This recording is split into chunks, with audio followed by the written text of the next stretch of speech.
अच्छे मसीहों के साथ कभी कभी बुरी चीजें क्यों होती है। हर किसी के जीवन में कुछ ऐसी बातें होती हैं जिन्हें समझना वाकई मुश्किल होता है।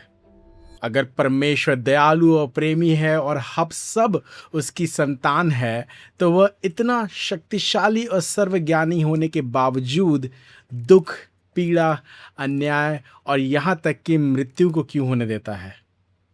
मेरे पास इन सभी सवालों के पूरी तरीके से संतुष्ट करने वाला जवाब तो नहीं है, लेकिन पास्टर्स टूल किट में हम आपको बाइबल की शिक्षाओं को समझाना चाहते हैं और उन मसीहों को सांत्वना देना चाहते हैं जो कठिनाइयों से गुजर रहे हैं और इसी तरीके के सवालों से जूझ रहे हैं। हम शायद इस जीवन में कभी सभी सवालों के जवाब को समझ ना पाए, लेकिन बाइबल भी हमें पूरी तरीके से अंधेरे में नहीं छोड़ती है। हमारा परमेश्वर एक बात करने वाला, एक वार्तालाप करने वाला प्रभु है, और जब हम जीवन के कुछ बड़े सवालों के बारे में उनके वचन में प्रकट की गई बातों को समझते हैं, तो ये हमें उन्हीं खेदित मन वाले लोगों तक सांत्वना और सही दृष्टिकोण प्रदान करने में मदद कर सकता है। हम जिस उदाहरण का आज उपयोग करना पसंद करते हैं उसे हम तनाव का युग कहते हैं। यह हमें यह समझते हुए मदद करता है कि हम अपने जीवन और सेवकाई में परमेश्वर के राज्य के लिए महान विजय के साथ असफलताओं, निराशाओं और शोकपूर्ण घटनाओं को भी क्यों देखते हैं। यह एक चित्र है जो मानव इतिहास की समय रेखा को दर्शाता है। पाप की शुरुआत बिल्कुल आरंभ से हो गई थी। परमेश्वर ने जिस उत्तम पृथ्वी और जिन सिद्ध मनुष्यों की रचना की थी, वे दोनों ही पाप के कारण भ्रष्ट, दूषित हो गए थे। रोमियो 8 तो यहाँ तक कहता है कि पूरी सृष्टि ही विनाश के दासत्व में है। गलातियों 1 में पौलुस इस युग को वर्तमान का बुरा युग, द प्रेजेंट इविल एज कहता है। पाप और पतन के प्रभावों को दर्शाने के लिए हमने नरक से हमारे समय रेखा में ऊपर की ओर आते हुए ये छोटे तीर दिखाए हैं। ये बीमारी और मृत्यु, बाढ़, भूकंप, युद्ध, हिंसा, नरसंहार, उत्पीड़न और यहाँ तक कि हमारे हृदय में बसे स्वार्थ का प्रतिनिधित्व करता है। इतनी बुरी परिस्थिति में कुछ तो करने की जरूरत है। तभी यीशु ने इतिहास के पन्नों में कदम रखा और हमारी ओर से हस्तक्षेप किया।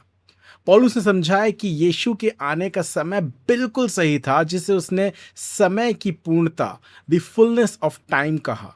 यीशु केवल हमारे पापों के लिए बलिदान नहीं हुए जिसमें हम परमेश्वर की दृष्टि में धर्मी ठहर सके, बल्कि उन्होंने एक बहुतायत के जीवन का भी वादा किया। उन्हें हमें पवित्र आत्मा की सामर्थ पहुंचा दी, वही आत्मा जिसे मसीह को मरे हुओं में से जिलाया और अब हर विश्वासी के भीतर वास करता है। तो स्वर्ग से हमारे समय रेखा की ओर आने वाले ये तीर पवित्र आत्मा के कार्य को दर्शाते हैं, जो कि आने वाले युग, द एज टू कम की अग्रामी भुगतान है। इफिसियों में इसे हमारे विरासत की गारंटी के रूप में वर्णन किया जाता है। सरल शब्दों में कहें तो हमारे जीवन में पवित्र आत्मा का कार्य उस शानदार भविष्य की उम्मीद की एक झलक की तरह है जो हमें मसीह के साथ मिलने वाला है। तो पवित्र आत्मा आखिर करता क्या है? वह लगातार भटके हुए लोगों को यीशु की ओर खींचता है और विश्वासियों को मसीह जैसा परिपक्वता की ओर ले जाता है। और वह मुख्य रूप से यीशु की कलीसिया के माध्यम से ऐसा करता है। हम उनके राज्य के लिए जी रहे हैं। यही कारण है कि जब हम यीशु के नाम में प्रार्थना करते हैं तो चमत्कार और चंगाई होती है। कठोर मन पश्चाताप करते हैं और अपने सृष्टिकर्ता की ओर मुड़ते हैं। सताए हुए लोग छुड़ाए जाते हैं, अनाथों को परिवार मिलता है, और हम भी इस वक्त इस धरती पर परमेश्वर के राज्य को लाने के लिए एक साथ मिलकर काम कर रहे हैं। फिर भी परमेश्वर का राज्य अभी पूरी तरीके से यहां नहीं आया है। इसकी पूर्णता केवल मसीह के दूसरे आगमन पर होगी, जब यीशु मसीह अंतिम न्याय करेंगे और पाप का हमेशा के लिए अंत कर देंगे। यही हमारी सच्ची और अनंतकालीन आशा है, जब हम सदा के लिए परमेश्वर की उपस्थिति और उसके राज्य की पूर्णता का अनुभव कर सकेंगे। प्रकाशित वाक्य की पुस्तक दिखाती है कि यह सब कितना अद्भुत होने वाला है, लेकिन हम अभी वहां तक नहीं पहुंचे हैं। वहां ऐसा लिखा है कि फिर मैंने सिंहासन में से किसी को ऊंचे शब्द में यह कहते सुना कि देख, परमेश्वर का डेरा मनुष्य के बीच में है। वह उनके साथ डेरा करेगा और वे उनके लोग होंगे। परमेश्वर आप उनके साथ रहेगा और उनका परमेश्वर होगा, और वह उनकी आंखों से सब आंसू पोंछ डालेगा। और इन सब के बाद मृत्यु ना रहेगी, ना शोक रहेगा, ना विलाप, ना पीड़ा रहेगी। पहले की बातें जाती रहेंगी। तो इस पूरे डायग्राम का मुख्य बिंदु यह है कि हम मसीह के दो आगमन के बीच के समय में जी रहे हैं, जिसे हम तनाव का युग, द एज ऑफ टेंशन कहते हैं। कभी कभी इसे कलीसिया का युग, द चर्च एज भी कहा जाता है। पवित्र आत्मा निश्चित रूप से सक्रिय है, लेकिन पाप के प्रभाव अभी भी हमारे साथ है। यीशु ने जीत तो हासिल कर ली है, पर युद्ध अभी खत्म नहीं हुआ है। लोग अब भी मरते हैं, यहां तक कि मसीही भी मृत्यु का सामना करते हैं। हम बीमारी में पड़ते हैं और मुश्किलों का सामना करते हैं। आने वाले युग के भविष्य के वादों पर बहुत ध्यान केंद्रित करना एक खतरे को उत्पन्न करता है। हमें वास्तविकता का सामना करना होगा।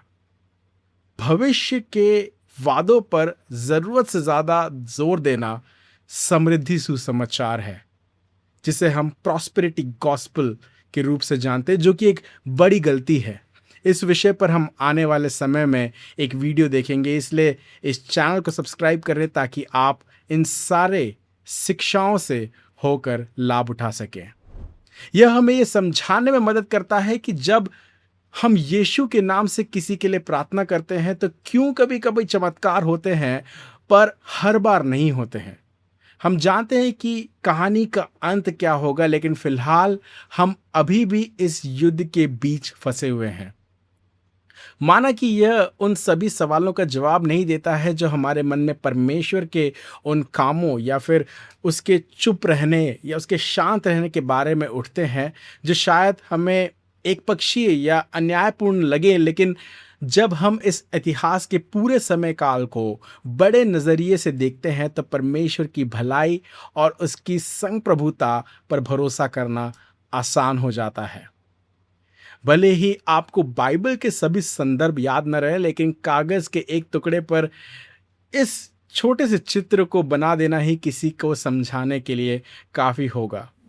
हमें उम्मीद है कि यह ढांचा आपके लिए मददगार रहा होगा, और अगर यह वीडियो आपको फायदेमंद लगा तो इसे किसी दोस्त के साथ शेयर करें, और उससे भी बेहतर उनके साथ ये चित्र खुद बैठकर बनाएं और ऐसा दिखावा करें कि जैसे आइडिया आपका ही हो। मैंने भी अभी यही किया है। अगली बार मिलते हैं।